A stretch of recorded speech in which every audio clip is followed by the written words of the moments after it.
This week's episode of I Was a Teenage Film Snob is not brought to you by Gelati and Plenty of Rest.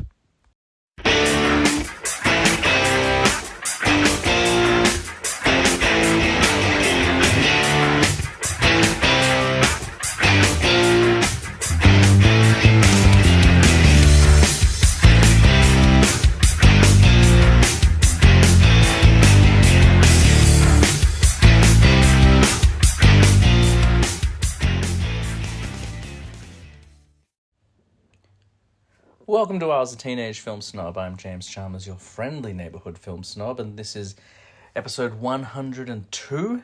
It's part 2 of my Flying High Airplane episode. I guess last week was part 1, where it was just me sitting down by myself talking about a few things. We're a little bit late this week because I've been travelling, as you know, if you've been listening to the episodes or if you've been following along on Instagram. But finally got some time this evening to sit down and record, so... it'll be worth the wait because it's not just me. I've got a guest. Who could it be? Who could be joining me as I travel around the world? But my wife, Tina. Yeah. Hello, everybody. Welcome back to the show. Yes. Tina, how are you feeling? I'm feeling much better. Mm. I was really quite sick there, like pretty bad. Needed a round of antibiotics, kind of bad. But I'm feeling much better. If I might still sound a little croaky or a little sniffly, but generally speaking, I'm doing pretty good. Yeah, you were pretty unwell. So was Zoe. It's been a weird couple of weeks. The sound quality, just like last week, might be a little bit different for the audience because we're recording directly into a phone, not into Zoom the way we normally do, and also we're recording from an attic in France. Yes, that's right. It's actually very warm in here, but we turned all the fans off to try and improve the sound quality. So the price we pay for our art. We hope people appreciate that we're sweltering in this heat. Whoa, did you say that? Yeah. There's a storm coming where we are right now as well, so it is quite possible we'll lose power, but we're on the phone, so we'll be okay. Yeah. We'll just be in the dark, terrified. So it's part 2. Last week I recorded part 1. We have a bit of an agenda. We've got a few things to cover tonight. Yeah. We still need to kind of do our episode 100 wrap up and talk about the behind the scenes of that and reflect on that. Mm-hmm. We will probably, I imagine you'll have thoughts and feelings on the trip so far that you'd like to share. Yes. When I recorded last time, we were in Italy. We've been to 2 more countries since then, so I'll have some thoughts and feelings. I'm sure you want to add some things. Yep. We've watched some movies. Yes. We watched 3 together in a week, which is unheard of. Yeah. We don't really do that at home because life is so crazy. We watched 3 movies pretty much 3 nights in a row, I think.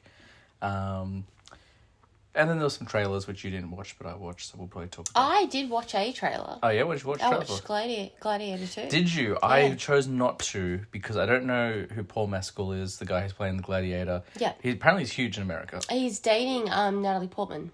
There you go. I know nothing about the guy, but apparently he's all over the shop. All over the place, sorry, not all over the shop. And I'm keen for Gladiator, but that feels like the kind of movie where I don't need to see a trailer. So I've just been like, I'll just wait and I'll go see it when it comes out. But okay, tell me about the Gladiator trailer.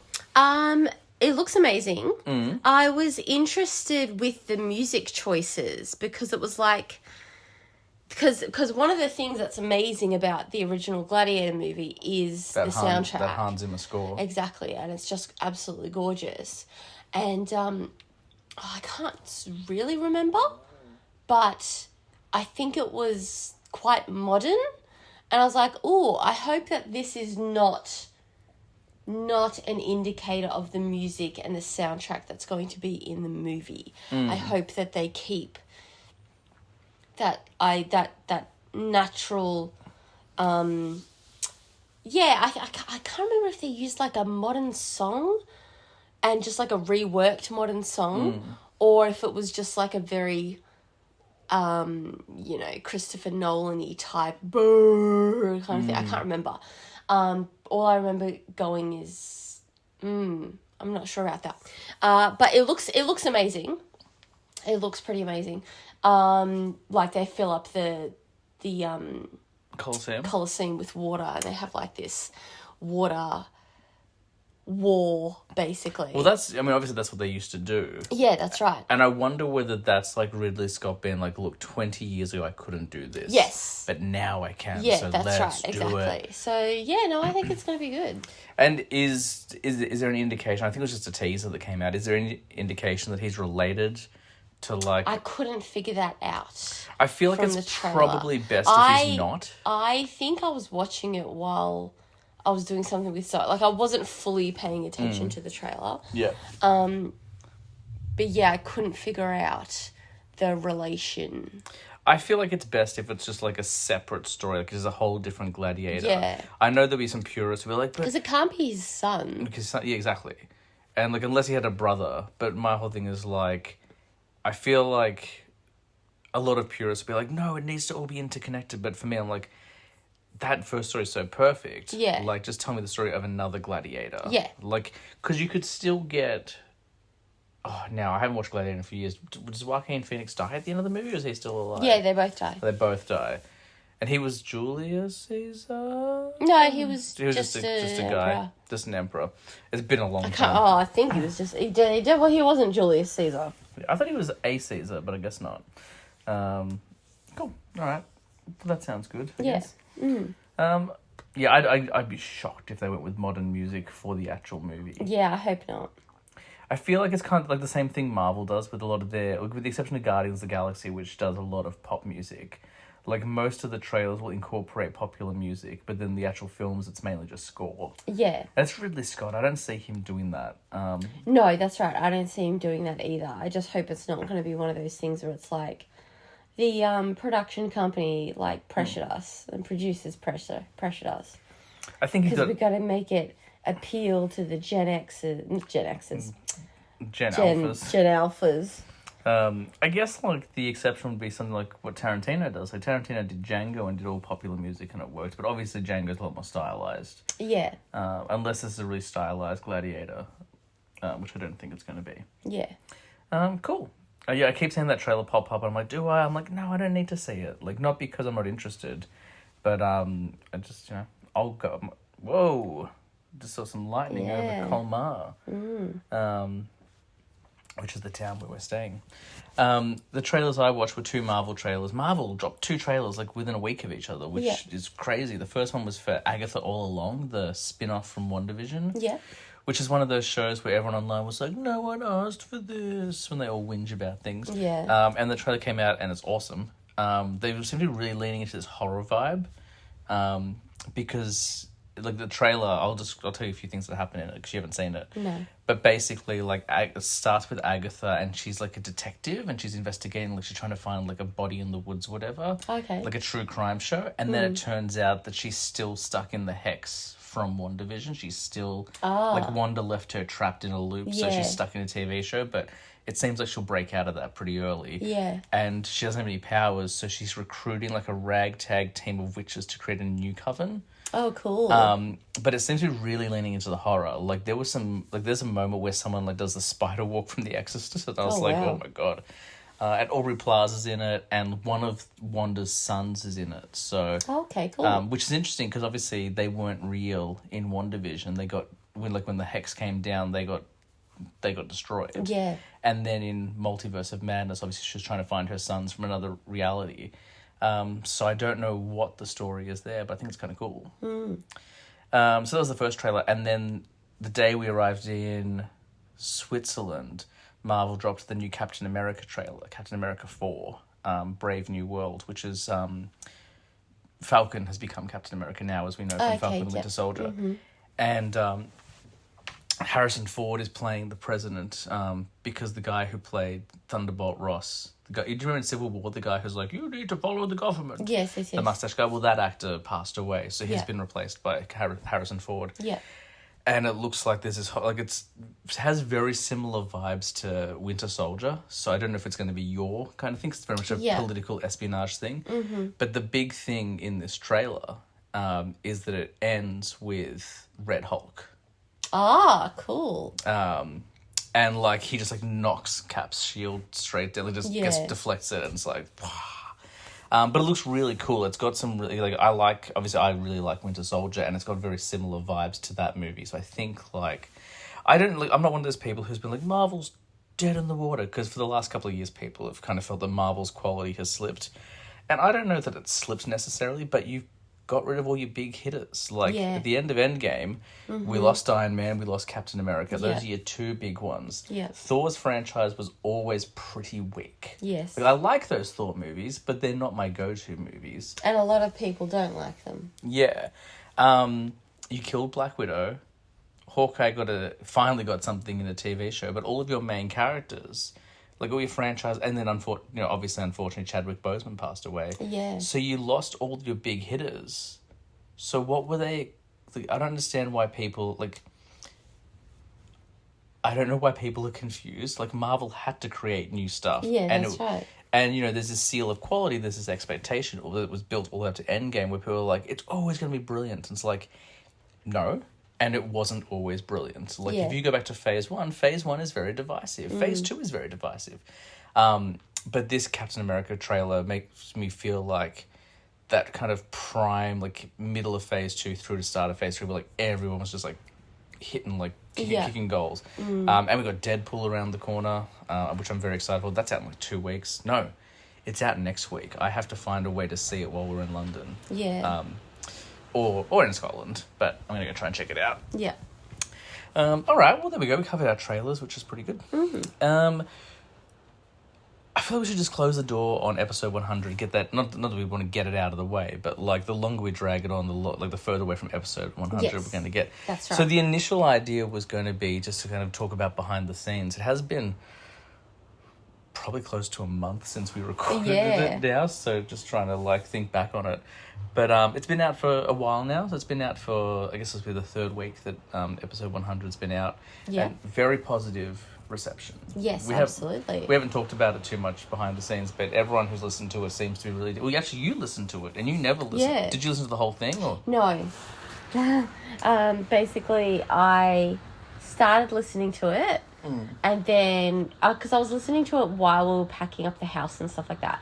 And then all that stuff... The trip stuff, the organisation, it just took over. Yeah. So I then forgot about it. But you've listened to some of it. Like, yes, I have listened to some of it. How much of it have you listened to? Oh, where did I get up to? I definitely got up to Maddie. Who's after Maddie? Josh. Yeah, I don't think I got up to Josh. Okay. I got up to Maddie. Okay. With the dinosaurs. Yeah. Yeah. Cool. Nice one. But that's the thing, like, you don't really listen to the podcast, and that's not me throwing the bus, being like, she doesn't even listen to it. Like, you're not the audience for this show. But also, I don't want to listen to my own voice, really. But this one, I think, was a bit different. Like, it was episode 100. It was something that we've never done before. It was fictional. Like, it was a performance as opposed to just sitting around talking about movies and stuff like that. Because I wanted to listen to it because I wanted to get to the international guests. Yeah. And I obviously didn't get to that bit because I then got distracted by all the stuff and then I forgot that I was listening to it. So I should, now that we're talking about this, I should actually go back and listen to the rest of it because I want to get up to the international Well, you can guests. just jump ahead. I know. Yeah. But, like, why jump ahead when I can just listen to it? One of my favourite comments about episode 100, I think it was Jake from Movie Boners. He wrote something along the lines of, there were two comments. The first was, I love the script. I think it's well written, but my favourite thing is listening to Tina interact with James and respond off the cuff. Because obviously, like, I annoy you. Like, and it was more me, like, doing stuff where I'm like, oh, like, double use of that word. You're like, who cares? Just get on with it. But he also wrote, hearing, like, the way it's written makes me really want to see the podcast do a Dungeons and Dragons episode. Oh, that'd be cool. That'd be really cool. You would know, or I don't know if you remember or not, the original plan for episode 100 was absolutely going to be Dungeons and Dragons. I actually said, I was like, I thought about doing something called D&DVD, which is Dungeons and Dragons, but instead of going to a cave to find jewels and fight dragons, we're going to go to the video store. Yeah. But I had some reservations after episode 50. I've talked about this a little bit on episode 100 and kind of bits and pieces since then. Episode 50 was an experiment for me, and it just proved my lack of experience podcasting, because I was trying to, like, So I can handle 6 guests at once, and I couldn't. Trying to find it and make that work. So with episode 100, what I did was obviously record everything separately. And that's why I didn't go down the D&D route. I'm like, trying to like manage a table of people, like it might be just a bit complicated. And it's going to be like Dungeons and Dragons is long, so it could be like a lengthy campaign for everyone. So I went for the scripted thing instead. But it's really interesting to hear that comment or read that comment and be like, I was going to do that. So now that people have heard the show and have faith in it, we can take that leap, next time. Yeah. But anyway, got sidetracked. Going behind the scenes, how was it? How was episode 100 for you? Like, obviously, whenever I do something on the podcast, I kind of come to you, I'm like, hey, I got an idea. Yeah. I'm going to require a lot of effort from you. So how was that whole process for you? How was it? I thought it was a really interesting concept that I didn't know how... Because you came to me and you said, I have this idea for episode 100. It's going to be choose your own adventure. And I was like, oh... That's it. First things first, that sounds awesome. Second thing is, how on earth are you going to come up with all of the different possible scenarios? Because I was thinking, the choose your own adventure books and, do you take the right fork of the path or the left fork of the path? Like, you're going to have to come up with all of these scenarios. And I was like, how on earth? That is so hard to write. Well, as you know, that changed. Because it was always going to be a radio play. Basically, I wanted to do a table read of a script. And then I just started calling it a radio play. But that's basically what it was meant to be a table read. Because I know one thing early on, you were like, none of us have rehearsed this. Like, it's going to sound, weird. I'm like, no, that's okay. Like, it's just a table read. Like, we're just... being a drama person, I'm like, no, I have to know my lines. I have to know how I'm going to say the intonation. And that's one of the things... As I had so much fun doing this, but the drama person in me really at points struggled to...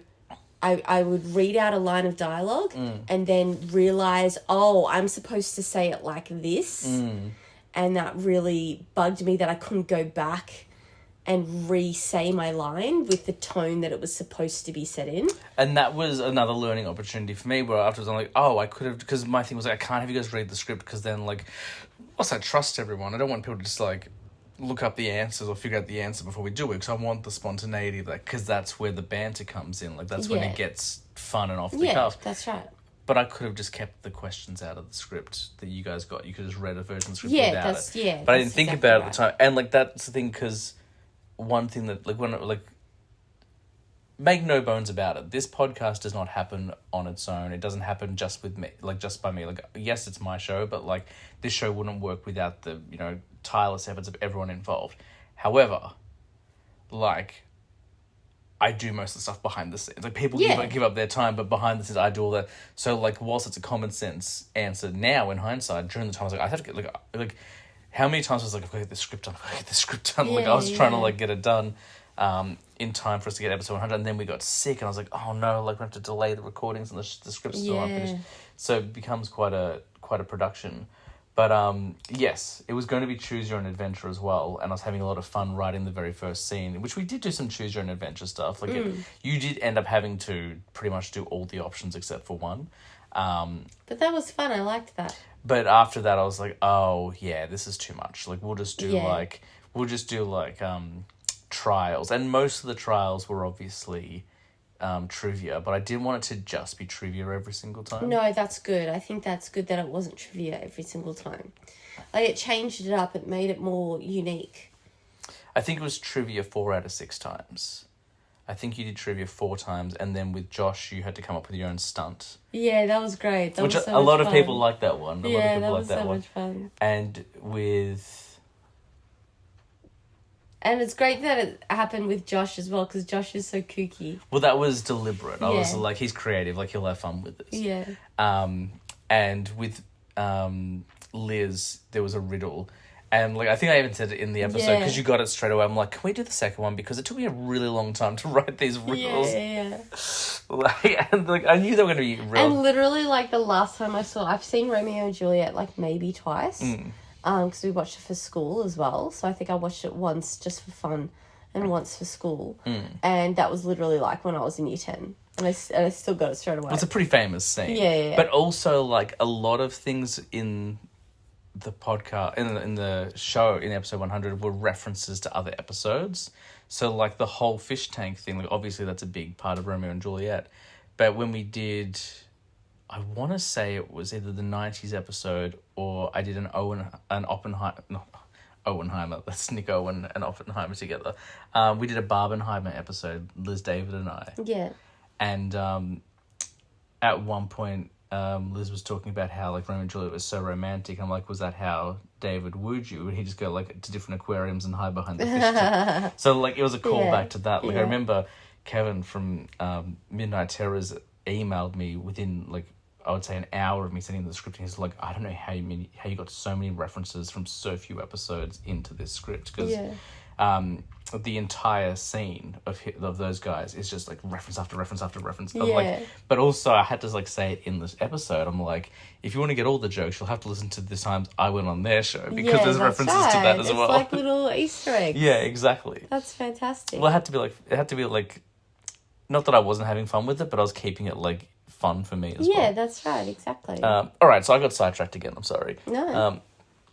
So I come to you and I'm like, hey, this is what I want to do. So and like I will say this, your initial and ongoing response was nothing short of enthusiastic. You were like, yeah, this is cool. But how was it? So obviously you didn't get to read the script beforehand. Yeah.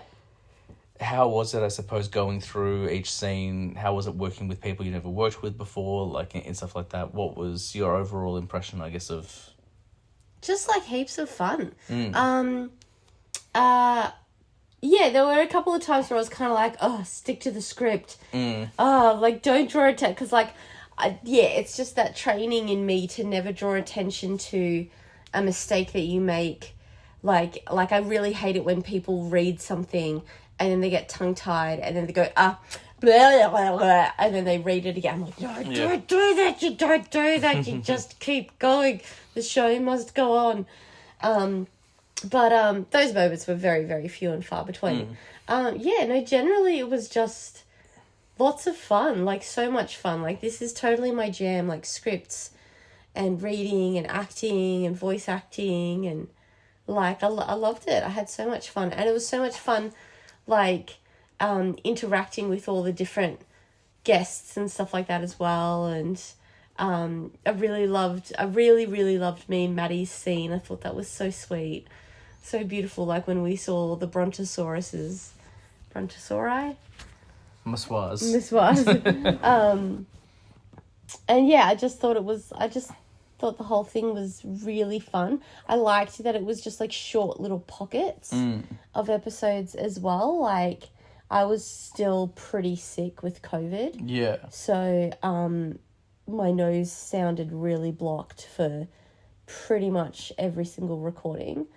So it didn't take too much out of me, like, because I was, really quite sick and everything. So no, I just like look back on it like it was just like heaps of fun, and while I was in it, I thought the script was very cleverly written.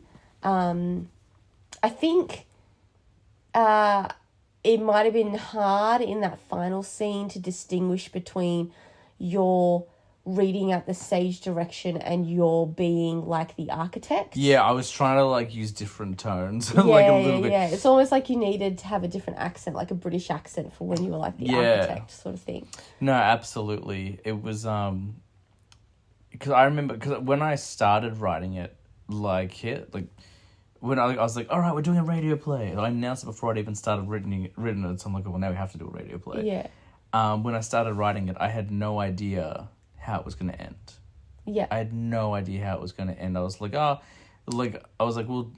Tina will probably just come in and I'll answer trivia, which will be tough because I'll have to write the questions so I know the answer already. Yeah. And then that's how we'll get out. And then I don't know at what point it was when I was writing, but at a certain point I was like, oh, like what if... Like, there's a point, sorry to interrupt, but there's a point as we're recording it where I realised that the villain is the teenage film snob, and I'm like, that is so good. That is so funny and so clever.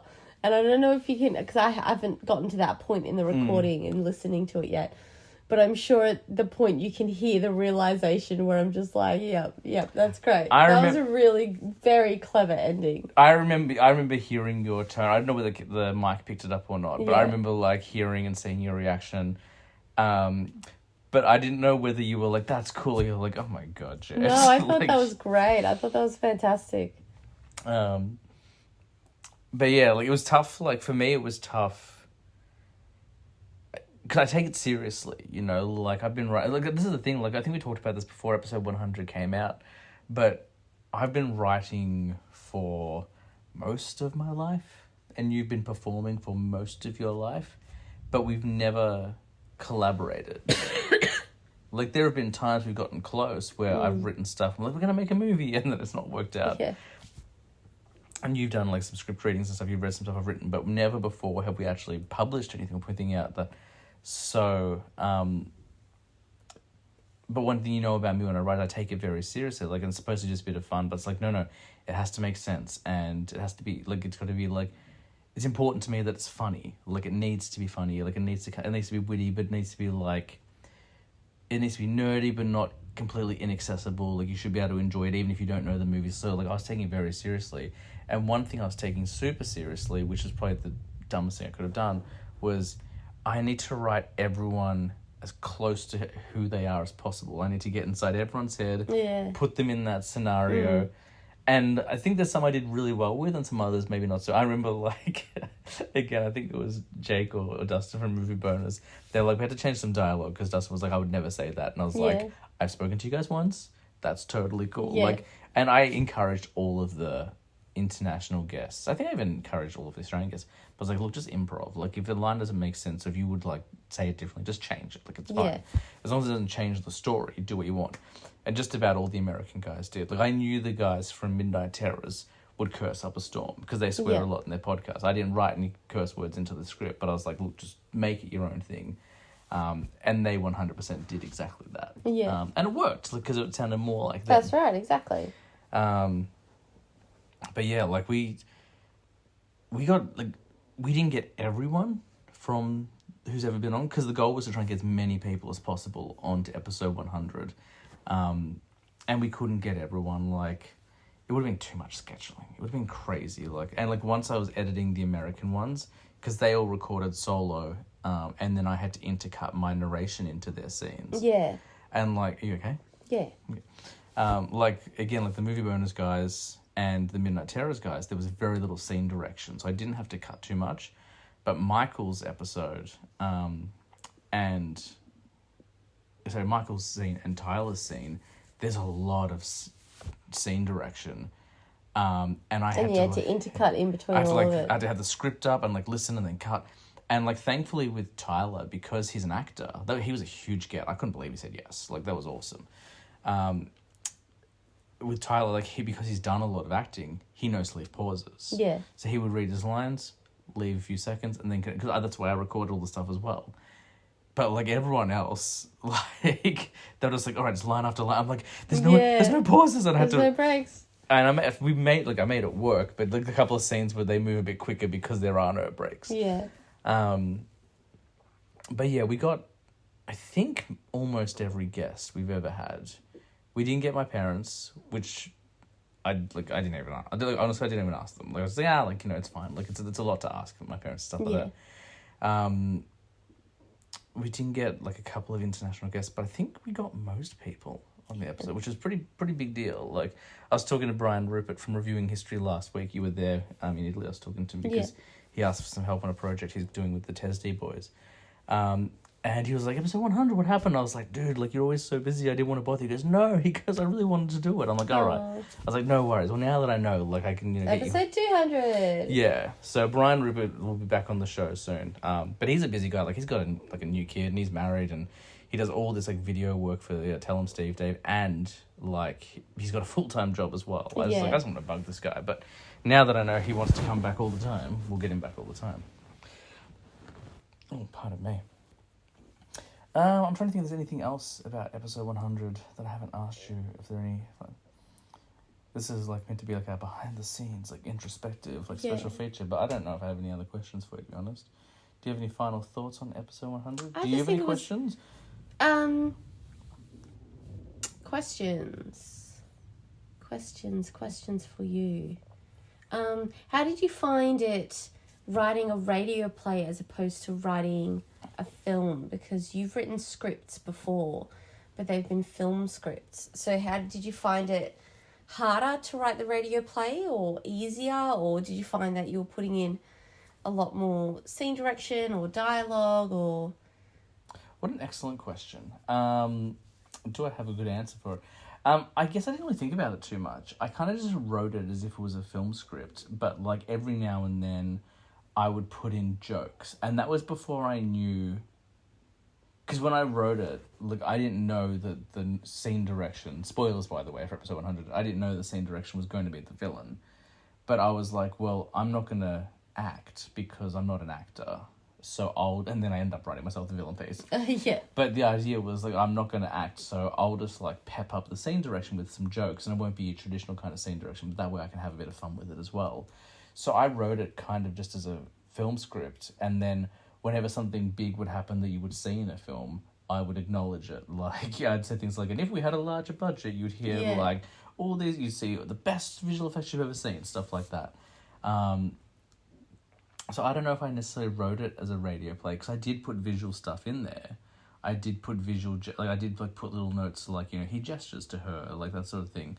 And some of them we observed and some of them we just ignored because it made sense just to read past it. Do you find that because it's a radio play, and you need that visual because you're not actually presenting the visual on screen, you're presenting the visual in people's minds, that you had to write more scene direction than you would have if you wrote it as a film? I think if I was writing it as a film, I don't know if I would have changed it all that much. I think the script that I wrote would be pretty close to it. The obvious difference being that I wouldn't have been able to pull off the scene direction character, unless it became a narrator. Yeah. But even then, like, it wouldn't be scene direction anymore. It'd be narration, which, without getting too much into semantics, like scene direction, for those who don't read screenplays, and I'm sure if you listen to this podcast, you probably read a couple, the scene direction is literally like what's happening in the scene, and then you see it on the screen, so no one tells you what it is, whereas narration is a narrator, something like, and then, you know, one day James woke up and he was feeling like this. Yeah. Like, yeah. So I guess that would be the only real change. But I think I wrote it pretty much the way that I would have written a film script for the most part. Yeah, okay, cool. That's interesting. I didn't like really put too much pressure on myself. I was like, I'm just gonna do this for fun. I'm just gonna try and tell a story. Yeah, like that's ultimately, yeah. Because it's just like things like, for example, when you talk about how, you know, the garage door opens. Like in my mind, a film script would be like the garage door opens, but you're like the squeaky metal of the garage door as it rolled open to its blah blah blah blah. Like it's more poetic. It's more illustrative, I suppose. Well, I guess it depends who's writing the script as well, but I got all that just from reading Quentin Tarantino scripts. Okay. Because he puts that stuff in there. Like, if you read the opening page of Death Proof, like, there's a character in Death Proof called Jungle Julia, and she's this African-American woman, and, like, the opening scene, of course, she's got bare feet, because they all have bare feet, but she's also walking around just in her undies and, like, a t-shirt, and he's like, she's got a gargantuan ass. Like, that's in the scene direction. Yeah. So, whilst I didn't put that in my script, like, I took that note where I'm like, oh, like, you can add some flavour to it. And, like, I think I remember reading, like, bits of the Logan script, and it was like, you know, Logan drops a rock on someone, and it kills him dead. This is not a superhero movie. Like, when people get hurt, they get messed up. Like, that was all in the script. Yeah. So, like, I think that, like, that's becoming... I think, like, in the old way of writing scripts is keeping it very kind of neat and to the point and more like a play, perhaps. Whereas now a lot more detail is put in there. So that Can you tell that to my university lecturer who almost failed me? Yeah. Because he was like, this is a play script, not a movie script. And I'm like, I'm not even supposed to be in this subject. I'm studying drama, not film. Yeah. Well, as we learned from... Actually, did we cover it in episode 100? We talked about how Chris Nolan never went to film school, but neither did Quentin Tarantino. They just watched movies, and I'm like, all right, I'll try and make it work. Yeah, that's right. Yeah, any final thoughts on episode 100? Everybody should go listen to it. It's great. They should go listen to it, and it is great. Like, it's in our top 10. We became a top 10 episode very quickly, which was nice to see. Yeah. Because so much work went into it. I'm like, please, Yeah, like, people that's listen to it. It's still well and truly far off the top 3, but it is. I was actually just trying to check the recording thing. But it's smack bang in the middle of the top 10, which I'm really happy with. So, but if you haven't listened to it yet, like, yes, it's 2 hours, but it's fun, man. Like, and yes, you hear a lot of me talking, but you get to hear a lot of people do some really fun stuff and crack some jokes, and yeah. Yeah. It's just a bit of silly fun, but yeah. Yeah, it was great. It was so much fun to do. And yeah, I just couldn't believe how many people were so willing to come on board so quickly, like, and just do it. Because it's interesting, like, with this podcast, I've talked about it a lot. I talked about it on episode 100 at a certain point, and I've talked about it time and time again, like, yes, like, I came up with the idea for the show, and yes, like, I do all the stuff behind the scenes, but recording any one episode of a podcast takes time. Like, that's what it takes. Like, that is, and, you know, it's not like, you know, we're, like, off menu, or, you know, like we've got celebrity backing. Like, we're not a huge podcast. You know, I don't know if they're a huge podcast. I think they're pretty big. Yeah. But, like, it's not like we have celebrity backing. It's not like we make a bunch of money. We have thousands of listeners. Like, not at all. So everyone who comes in and contributes on just a regular episode is doing it of their own goodwill. Yeah, that's right. Like, they don't. No one gets paid to do it. They give up their time, and like they enjoy doing it. Like, they wouldn't do it if they didn't enjoy it. No, that's right. But at the same time, like, there's no, you know, what they get out of it is a conversation with me. Like, that is the reward of doing the podcast. So just doing a regular episode asks a lot of people, but this, you know, even though they are required less time, I just broke it into like kind of 15-20 minute chunks. I'm asking people to act. Like, hey, can you read this script and like put on this character and do this sort of thing? So it did ask a lot of people, and to get so many people invested and involved so early on, was great. Like, I didn't have a single person say no. Everyone I asked to do it said yes, and I was just like, this is crazy. And as I said, we got like a TV and movie actor in there as well, which was nice. That's great. Which is why he's last. So we save the professionals till last. But even like, you know, the boys from, again, I've dropped their name a couple of times, but the guys from Movie Bonus doing all the sound effects and stuff and making it sound like that. Yeah, that's great. But all right, well, we'll close the doors in episode 100. It was a couple of episodes ago now, but I knew that I wanted to talk about the behind the scenes and making of it a little bit, and I knew that you would probably have thoughts and reflections on it. Tina's going to listen to the rest of the episode, so she might have more thoughts on it in the future. Cool beans. Tick that off the list. What else do we have to cover in this week's episode? Travel. We're traveling. Mm-hmm. We're officially on our 3rd destination. Yes, we are on our 3rd destination of 5. 5 countries, but we're doing 3 locations in Scotland. So technically, but Scotland counts as 1. Yeah, so 3 of 5. Yeah. So I don't know how many thoughts and feelings you have about Italy. Obviously, you were unwell most of the time. In the last week's episode, I talked about how you'd been unwell. Yeah. And we hadn't been doing much, and we really didn't do all that much in Italy. It was very much just kind of regrouping, like, let's get everyone healthy. Yeah. Which is such a shame, because like literally the only thing I wanted to do, like, everybody was like, you know, oh, you got to do this tour, you got to go see the Colosseum, you got to like blah blah blah blah, and I was like, we are going to one location. I'm not traipsing a toddler all around Italy. We are going to one location, and all I'm going to do is go to the beach every day and eat ice creams every day. And that didn't happen. No, it didn't happen. You got to have a few ice creams, though. I got to have a few ice creams. I didn't go to the beach once because, what was it, like out of 13 days, I was sick for 10 of them. Yeah, you were sick for a long time. And, like, not just, like, a cold. Like, you like, were I was bedridden. incapacitated. Like, I could not get out of bed. Like, there was Every one time morning, I stood up, I almost collapsed and fainted. Well, one morning, and I think it was the day the last episode dropped, because finally everything was okay, so I could drop an episode. Yeah. But that morning we woke up, I was like, we were both like, we need to go to the hospital, because you weren't getting better, Zoe wasn't getting better, and like, in fact, you were getting worse, and we couldn't fix it. But thankfully, Italy has this wonderful system where you can... Not Italy, the town of Rimini. Yes, because it's different from area to area. Sure. Well, where we were staying had this wonderful system where you could get an English-speaking Italian doctor to do a house visit. Yeah.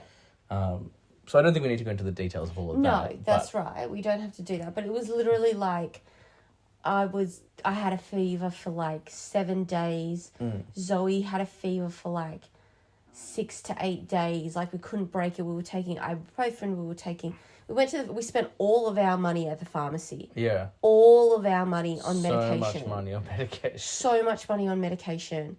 And like, it wasn't expensive medication, but it's literally like, we went to the pharmacy every single day. Yeah. And it's like, we need ibuprofen, we need paracetamol, we need cough syrup, we need this, we need that. That was my daily routine. Was like going to a different pharmacy because they all had weird opening hours. Yeah, that's right. And it was just like, and it was the second, like basically the second we landed. So I reckon we must have picked up something from the plane because Zoe, first night in Italy, she woke up in the middle of the night and she was like, I have an earache, and she had a fever, and there was like air conditioning in the room, and it was like 30 to like 35 degrees in the middle of the night, and we're all sleeping in the same room, and we're all sleeping in the same bed, and it's just like, so I'm like going to the pharmacy, and I'm like she vomited in the bed, and it was just, oh my God, it was just like from the minute it started.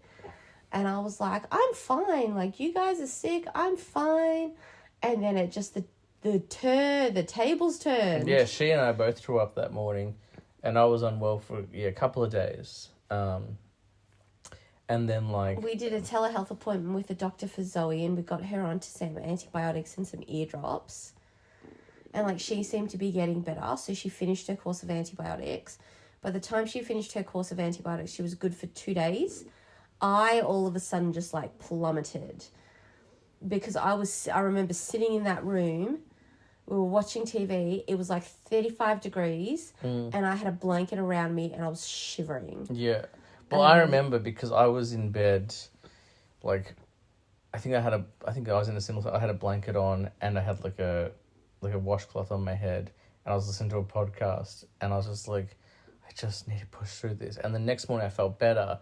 And it was like that following day, it was like we transitioned from opposite areas. So I went from unwell to by the end I was feeling well, and you started the day feeling okay. By the end of it, you felt awful. Yeah. And I remember saying to him, I'm like, look, don't stress. It took like 2 days to kick through. So just give it 2 days, you'll be fine. And you just got progressively worse and worse. And worse and worse and worse.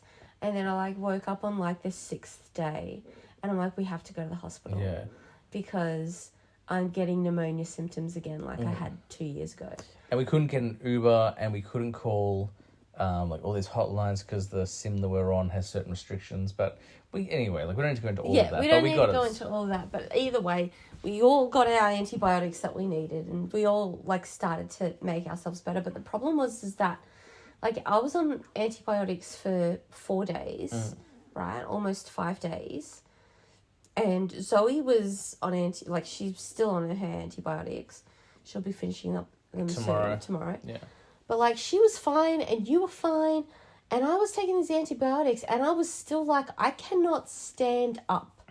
Yeah. I cannot like eat a meal. Like I was living off apples and water. And that was it. And, like, sometimes I would bring you a burger. Sometimes. And I was, like, eating it so slowly. Like, taking, like, 45 minutes to eat a cheeseburger. Yeah. And I was like, I'm not going to, like, we have to leave in, like, 2 days. How am I supposed to catch, like, 4 trains or whatever in 2 days to go from Italy to Switzerland? Like, when I cannot walk to the toilet. Yeah. But yeah, so it all sort of turned around. It was just so incredibly disappointing. Yeah. Because I my bar was so low in terms of the things I wanted to do. I just wanted to go to the beach and eat ice cream, and I couldn't even do that. And yes, like you said, I did get to eat ice cream, and we did like that first week or the first like few days, we did get to explore and you know, you see the town, and oh my God, it was just stunning. It's like a movie set. Look, it's just one of those things. Like, you know, one thing I was saying to you, and like people might feel like it's a weird kind of stance to take. But Italy wasn't our goal destination. Like, this whole trip is all about going to live in Scotland, and we needed to free up some time, and the best way to free up time was to go into Europe. And, like, thank God we spent 2 weeks in Italy, because if we were jumping around for 2 weeks, oh my like, God, can you imagine? We wouldn't have survived. So it was like, wouldn't look, have survived. we just need everyone to get healthy, and, you know, like, if I was going to Rome and then Florence and then Pisa and then oh my God, I'd die. So yeah. I was so, at one point, I was so convinced that I was like gonna die. Yeah, that I was just gonna be like, this is I just die in this country. Like, honestly, there was a day I think it might have even been that day, or maybe the day before, where I was looking at both of you. I'm like, am I gonna come home with no family? Like, because you're both so unwell. Yeah. But we got through it.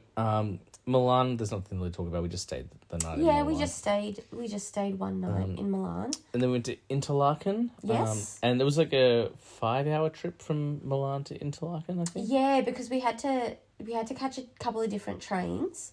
When I was looking at places for us to stay in Switzerland, I was like, originally I was gonna get us to stay in Zurich, and obviously Zurich is really expensive. So then I was looking at Basel, and I was like, oh, Basel's really expensive. And I was like, spoiler alert, Tina, all of Switzerland is really expensive. But then I came across, like, I was literally just, like, searching Airbnbs and going, okay, cool, which ones look good and are not insanely expensive. And then I came across this one in Interlaken. And I was like, well, I mean, I did a little bit of research. I was like, this place looks absolutely stunning. Like, stunning. Whereas, you know, Basel's a really big city and Zurich is obviously a massive city. And so I was like, this Interlaken place looks just, like, quaint and calm and beautiful, and we don't need to, you know, like we've said about, you know, the Italy trip, we don't need to go to tour and see this location and see this famous thing and blah, blah, blah. It's literally like our version of a holiday is going to the shops and walking down the aisles and going, oh, let's see all the different chips that they have. Well, and that's, again, like, I think we need to stress, like, this isn't a vacation the way that most people would vacation. Like, you're not working. Yeah. But I will be going back to work.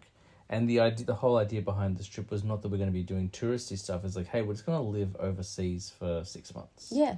So if you do the touristy thing, that gets very expensive very quickly. For us, it was more like, hey, let's just, like, see what's out there. Yeah, that's right. And just kind of live that way. And, like, Interlaken, we didn't really do too many touristy things, but we definitely ate like tourists because... Yeah. Well, the place we were staying at didn't have a kitchen, so it's not like we could cook meals. So we did have to go out for every meal. So it was a good thing that we were only there for like 1.5 days. But it was just gorgeous. Oh my God, gorgeous. And like, obviously everybody knows, like, the Swiss trains are like fantastic and they all run on time. Well, I don't know if everyone does know that, because I was definitely surprised. I knew that it was going to be pretty good because, you know, Swiss engineering is meant to be pretty good. Yeah. But like, you know, the only experience with the railway that I've had is back home, which is not good. Yeah. And like when I went to the UK for our honeymoon, but I haven't had too much experience with, you know, other trains and stuff like that. And it's not just the fact that it's a smooth ride and it moves quickly and it's got Wi-Fi and it's got a restaurant cart. Like, it's not just all that stuff, but it's also like just the demeanor of the passengers. Like, everyone's kind of quiet to themselves. Like, and there's such, like, I'm going to paint our home in an unflattering light right now. But like, the people from the town or the country that use the railway system show respect to the property. Yeah.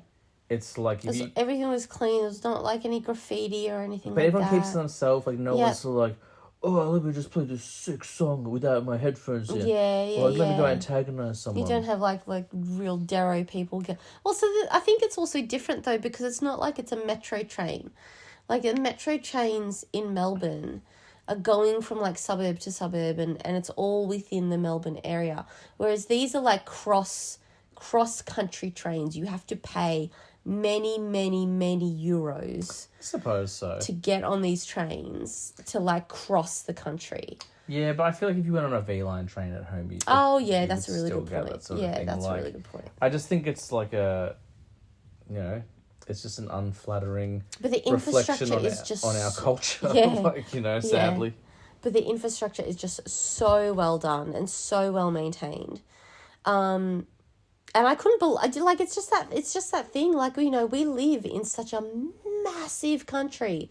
It's just that idea that you can literally wake up one morning in one country and have dinner in another country. Like, we woke up in Italy and we were having dinner in Switzerland. We woke up in Switzerland and we were having dinner in France. Like, that is just bonkers to me because Australia is so fucking huge. Like, you wake up in Melbourne and you might be lucky to, if you catch a flight, to have dinner in Queensland. Well, it's like when we flew over, like our first stopover was in Bangkok. Most of our flight was getting out of Australia. Like, and that's the thing, because, I mean, we live right at the bottom of Australia as well, so it's not like we live in Brisbane or something like that, where it's like, oh, it's 3 hours and you're over the top of Australia, you finished at the top of Australia. No, it's like right from the very bottom all the way to the top.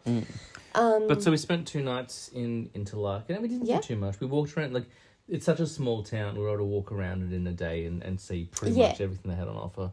Got some chocolate, which was good. Yeah, got some chocolate. I had what I have described to many people now as the best Coca-Cola in the world. Yeah. It was excellent. The French one's been okay, but I do miss that Swiss Coca-Cola. Yeah. And just like the scenery and the buildings and the architecture. Like, I'm a real sort of, not nerd, because I'm not the kind of person who's like, I know all the information. I don't know any of the information about, like, the architecture and stuff like that.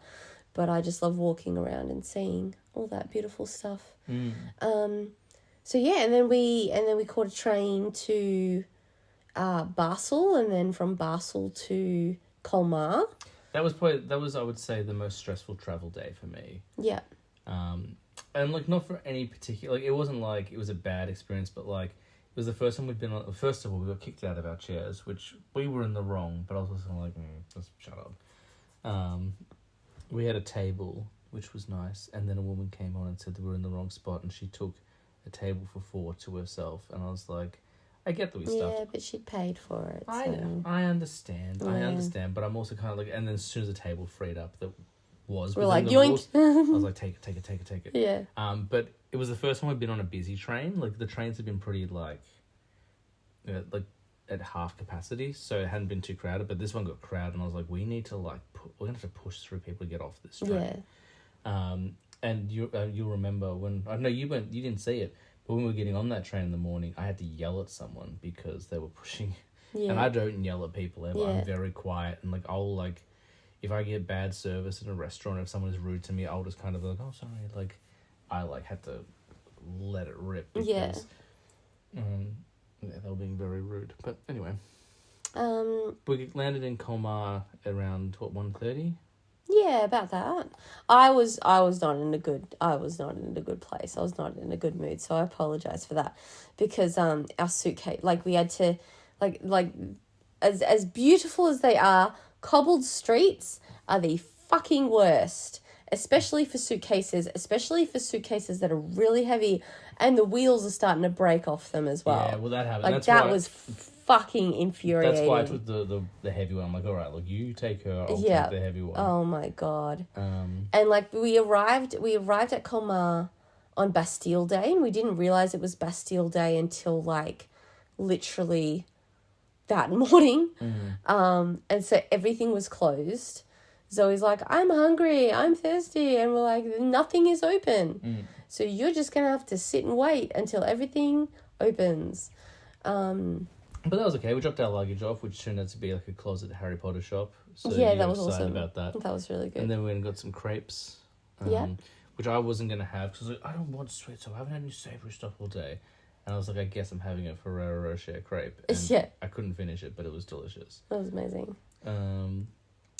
And then we were meant to check in at 6, which was gonna suck. We were not looking forward to that at all. We were literally like, we might have to go and see a movie just to like kill time. Yeah. And then the people who own the place were like, hey, we're ready in 20 minutes. I was like, oh yes, this is the best. Yeah. And so this is where we are now. We're in Colmar now. It's in the rooftops of like the old medieval village. So we're in the old part of Colmar, not the newer city sort of thing. So it's literally like you open up the windows and it's just like all of these like scalloped roofed tiles, and it's exactly from Beauty and the Beast. And you open the window and you're like, bonjour, bonjour, there goes the baker with his bread like always. So no, it's absolutely stunning. Absolutely stunning. Like, I can't believe, I keep saying to you, like, I cannot believe that this place is real and it's not a movie set, because it looks like a movie set. Like, they built this 2 weeks ago and somebody's going to be filming like some sort of romantic comedy or something like that. And it's not like this. It legitimately looks like this like all year round. Yeah. Except at Christmas, it obviously looks amazing because it's snowing and it's Christmas. Yeah, some good French, well, not French food so much, but we had good food in France last night. Yeah, absolutely. Some Alsatian food. What did you have again? I had a beef tartare. That's right, you did. Okay, that's pretty French. That is very French. I had my first red meat since we've been here, which was long overdue. I was like, oh my god, like a steak, this is great. Yeah. And Zoe's been really good as well. Like, we haven't really talked about it, but like we have it off mic, but she's been, considering she's 3 and she's been dragged halfway across the world and she's had to go on trains and be surrounded by people who don't speak English. So, like, she's been very good. I can see her like growing up a little bit, like the way she kind of like carries herself, the way she talks. I know she's been asking a lot of questions, and you've been like, oh my god, like, there's so many questions. But also there are no other kids for her to talk to and stuff. No, so that's exactly right. But yeah, we're in France, and by the time the next episode gets recorded, we'll be in London, which is the leg I'm looking forward to the most. Yeah, I'm looking forward to that too. And not that I haven't been enjoying this, but like, because we're staying in all like little quaint towns, all the things that I like to do in my day-to-day are not available to me. So I'm like, I want to like get some normality. That's right. Although we did find a cool second-hand store today, and I bought a Blu-ray. Yeah, tell people about that. I can't remember, it was called like Cash Concept or something. I can't remember what it was called. But yeah, it was like just like a cash converters, but they had heaps of stuff. They had like hundreds of Blu-rays and like second-hand games and consoles going back to like the NES range. They had guns, which was confronting. Yeah, that was a bit weird. That was a bit tough. It was like a military section. Yeah. Well, it's a different country, I suppose. I took a photo and sent it to my brother because they had an in-box sealed version of Donkey Kong Country 2, which is the very first Super Nintendo game we ever had. So. Oh, you should have bought it. It was €90. Oh, okay. Don't buy it. I already own it. So, okay, yeah. No, don't buy it. Are you looking for something? My phone. Your phone. Tina's getting sick of this conversation. She's like, I need to look something up. I don't know where it is. Doesn't matter. Yeah. Well, we only have one item left on the agenda, and then I can let you go back to your phone. And that is, we watched some movies. Yes, we did. Watched 3 movies. I don't remember the third movie. The first movie we watched was Lost City. Ah, yes. With Sandra Bullock and... Daniel Radcliffe. Pardon me, and Channing Tatum. That's right. And Brad Pitt for a little bit as well. And it was a movie which I feel like at the time got pretty panned. Did it? I feel like it wasn't received very well, but look, it was probably my least favourite of the 3 movies we watched, but I thought it was totally... So it gave me, like, Miss Congeniality vibes a little bit. But I thought it was a fun movie. I thought it was really fun. I loved it. So the concept is that she's an author of romance novels. She's widowed, and then she accidentally gets sucked into a real-life adventure. Yeah. And Daniel Radcliffe plays the villain. Like, he's... because her writing isn't just romance novels, it's like archaeological romance novels, sort of thing like that. And it turns out that all that archaeological stuff is based in realism because she's done a lot of research with her husband before he passed away and stuff like that. And so, Daniel Radcliffe plays a really rich like tycoon who trying to find this ancient relic that Sandra Bullock's character has like written about and everything. So he basically like kidnaps her, and then the chaos ensues. But Channing Tatum is really good in it. He's good in everything, man. He is good in everything, but yeah, I thought he was really good in this because he plays like her cover model for the books, and like he actually has like a really big crush on her, but she sees him as nothing, as like this vain, vapid kind of like doofus, airhead sort of thing like that. But he's the one who's like trying to save her, and he's the one who's like, look, I'm here for you. And I just thought that was a really great take on the relationship, and that it didn't downplay, you know, the fact that she lost her husband and you know, this handsome man's, like, it really took a really long time for her to come to terms with and be okay with the fact that she can love after they her played husband the slow passed game. away. Yeah, that was so well done. But it's funny, like, I remember after we finished watching it, we were talking about it, and, like, as I was talking about it, I'm like, oh, I think I like this because it's, like, Romancing the Stone. And you're like, I haven't seen Romancing the Stone, what happens in it? And I was like, well, and I listened to all the plot points of the movie, I'm like, pretty much everything that happened in this movie. Yeah. I actually saw Romancing the Stone at that store today, and they had both the first and second one, but it was like €60. I was like, no.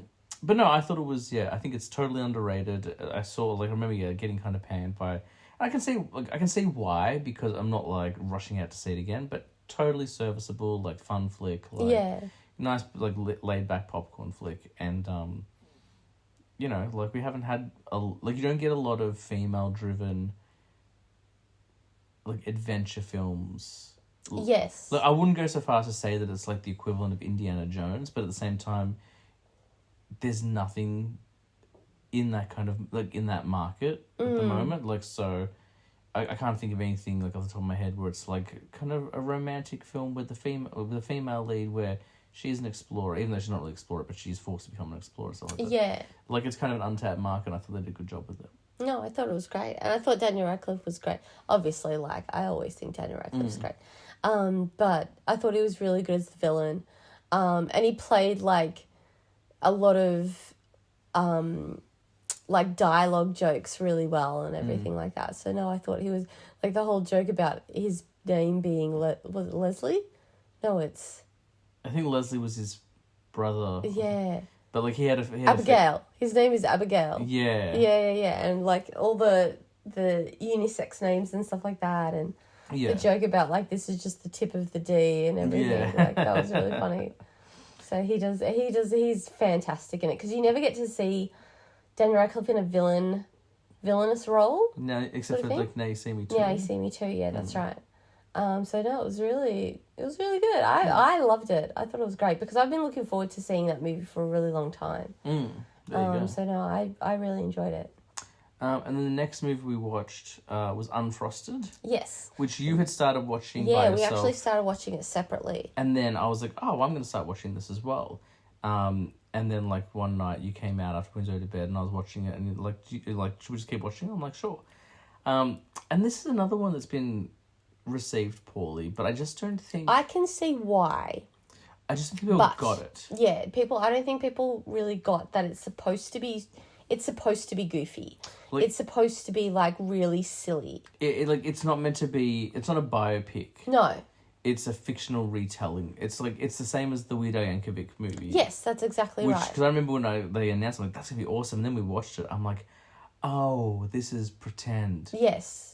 Okay, let me try and get into, and once I kind of got into that mind frame, I could enjoy it. And that was, like, this felt more like an SNL sketch or an SNL movie. Yeah. And there were plenty of SNL people in it. I can't believe Hugh Grant was in it. Yeah. Like, I can't believe the names, the people who were in it. I was like, oh, that person's in it. Oh my God, that person's in it. Like, it was just like a huge cast. And I thought it was very funny and very clever. Like, it's supposed to be this goofy, spoofy sort of thing, but I just thought, like, there was little bits and pieces where you go, that's really funny the way that they've sort of pieced it together with this whole idea of like, you know, the milkmen being the mafia bosses and because, you know, you're creating a breakfast meal that doesn't require milk and everything. Like, I just thought it was very clever. I really like the Quaker guy, especially. Yeah. Like, especially early on in the movie where they're like, why would you mix religion with breakfast cereal? But no, I really enjoyed. I thought it was a really big cast, and there are people in that movie that in the past I haven't enjoyed. So, for example, I'm not always the biggest Melissa McCarthy fan. I thought she was enjoyable. I've never really seen Amy Schumer do anything, and I thought, you know, she didn't have a lot to do despite being the primary antagonist. But I thought that the scenes she was in, she was funny in. There was so many people and just seeing people like Kenneth from 30 Rock show up and. All the little bit pieces and stuff like that. Like, one thing that would have tipped it over the edge for me is if they had got, like, some Seinfeld people back in there. Like, if we had Julia Louis-Dreyfus. Yeah, Jason Alexander or something. Like, that would have been kind of fun to bring them back in. Yeah. Or even, like, someone lesser known, like Banya. Like, just... Yeah, and maybe he does this whole thing about Ovaltine and, like, chocolate milk and stuff like that. But no, I thought it was fun. Like, it's not gonna blow anyone away, but I just think people really misunderstood what that film was trying to do. Yeah. Because I remember when it came out, the reviews were scathing. People were tearing this apart. And I'm like, I just don't think you get what they're trying to do here. And if you don't like what they're trying to do, that's fine, but it doesn't make it a bad film. Yeah. It just didn't meet the expectations you had because you thought it was going to be something else. Yeah, that's right.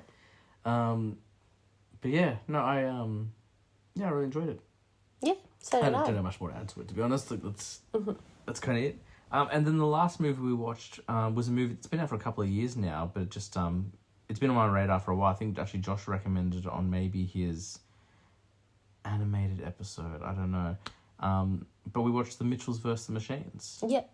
And I don't think you'd really heard anything about it before. I hadn't heard anything about it. I hadn't heard it. I hadn't seen anything for it. Like, I was going in completely blind. Because I remember I was like, this is meant to be excellent. And the look on your face wasn't like, what's this? But there was kind of like okay, we can watch this. Yeah. And like, of the three films we watched, I think it was easily the best of the three. I really... Yeah, I think so. Probably, I really enjoyed it. Yeah. The idea... You enjoy... Like, of course you enjoyed it because it's about it's a daddy-daughter film. Yeah, of course. Do you know what I mean? So you're obviously going to enjoy that. Like, I'm not a dad, so I'm just kind of like, oh, cool, I guess I relate to the mum in this story. But she was good. Yeah. She was a good character. Yeah. No? No, she was fine. She was like a badass. She was like the one like cutting up all the robots. Yeah, at the very end. Yeah, and like, so the idea that it's like a teenage girl. She's going on a road. Like, she's meant to fly into college, and at the last minute, like, that she had this argument with her dad. So her dad cancels the flight. She's like, "We're gonna do a road trip as a family. And we're gonna get to, like, we're gonna fall in, like, we're gonna love each other again." And then during that, the robot apocalypse begins. Yeah. But no, I thought it was excellent. It was really funny. I liked the younger brother character quite a bit as well. Yeah. And was there a dog? Yeah. There was a pug. That's right. Yeah. Because he's cop dog. That's right. Yeah. I forgot about that. Yeah. It's been a couple of days since we watched it. I thought it was excellent. And like, that was a Netflix original. Like, it didn't hit theaters or anything like that, so there wasn't a lot of promotion for it. But like, I really like the animation style. Yeah, the animation style was really cool. And I love how, like, it also incorporated, like, some real world things as well, like real world photos and stuff like that every once in a while. The animation style was awesome. It reminded me a lot of Into the Spider-Verse. It also reminded... And, like, that mix and meld of different animation styles. It also reminded me a lot of Turtles. Oh, yeah. And I wonder whether maybe, like, because before I was like, Turtles, you know, like... Wasn't Turtles Sony as well? Yes. Yeah. No, Nickelodeon. Oh, okay. Nickelodeon Paramount, I want to say. Spider-Verse was Sony. Oh, okay, yeah. But yeah, no, visually I thought it was stunning. I thought it was very funny. Definitely, like, very emotional and stuff like that. As well, like, as you mentioned, being a father-daughter. Yeah, it had a lot of heart in the story. Like, it was pretty... Like there were times where I was tearing up and I was like, oh, James is definitely crying at this point in time. It was really emotional. That whole scene in the mall I really liked Oh, yeah. when they're trying to like Furbies and stuff. yeah, and like the two robots that like got brainwashed and became like their friends. Yeah, and seeing stuff like that again like reminds me of like how not frustrating, but like seeing like Disney and Pixar put out the same kind of stuff every year. I'm like, let's do something different and unusual. Like that was like I don't know if it got any awards. I don't think it did because it would never hit theaters. But like seeing something like that movie, seeing like Turtles, where like creators are trying to do something different and interesting and like push the envelope with their style. And I was like, hey, Elemental won the Oscar for the best. And it's like, I don't know if Elemental did win, but they were nominated. And I was like, really? Like just because they're Disney? It just made me like yearn for more cool animation. Yeah, that's right. But so those are the 3 movies we watched. I guess we didn't really like talk about plot points too much, but I don't know. I liked them all. It was nice to be able to watch a couple of movies together. Yeah, it was. We don't watch movies together very often. No. In a world of working full time and having a child. And I was watching them in like a fugue state. No, it wasn't a fugue state, but like a haze of illness and antibiotics and stuff like that. So there's bits and pieces where I'm like, oh, I remember that. Oh, I don't remember that. But, well, hopefully we'll get to watch a few more now that things are settled down. We've got a few nights and stuff. We probably would have watched a movie tonight, but I was like, we need to record. Yeah. But I think that's about it. And we've just been watching Seinfeld reruns and stuff like that. Yeah, basically. I've been catching up on season 4 of The Boys, which is excellent. Really good. Still definitely not your type of show at all. Yeah. I think that's about it. Sounds good. Don't know if there's much else. I might have a cool announcement coming up. I was telling you about this off mic, this AI thing, but I have been left on red. So we'll see if that's still going to happen or not. I'm sure people are like, what AI thing? I'm like, don't worry about it. Like, I'll talk about it when I can talk about it. But hopefully they email me back. Got some collaborations coming up once I get to Scotland. So for the next couple of episodes, it's going to be business as usual. But once we are in Scotland, I'm going to tee up with Andrew from the Revisionist Almanac. We're going to finally meet each other face to face through Zoom because he's been wanting to come on the show for a while. And he helped me out quite a bit with some stuff, and I've helped him out a little bit as well. So stay tuned for that. We're going to get Brian from Reviewing History back on the show at some point soon as well. And once we're in Scotland, I'll figure out what the deal is in terms of the podcast on a week-to-week basis, whether I can get guests on, how we're going to approach that. So stay tuned, watch this space. Before we wrap up for the week, do you have anything you want to add, Tina?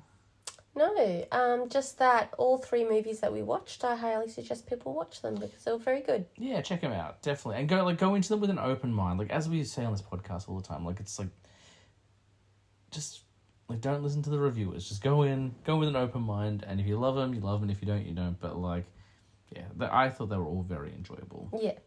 There's fun to be had with all of them if you just, relax and calm down a bit. Yeah. Cool. Well, that's going to do it for this week's episode of I Was a Teenage Film Snob. So thank you, everyone, for listening. Thanks to Tina for coming on board. Glad you're feeling better. No worries. Talking about a few things. Yeah.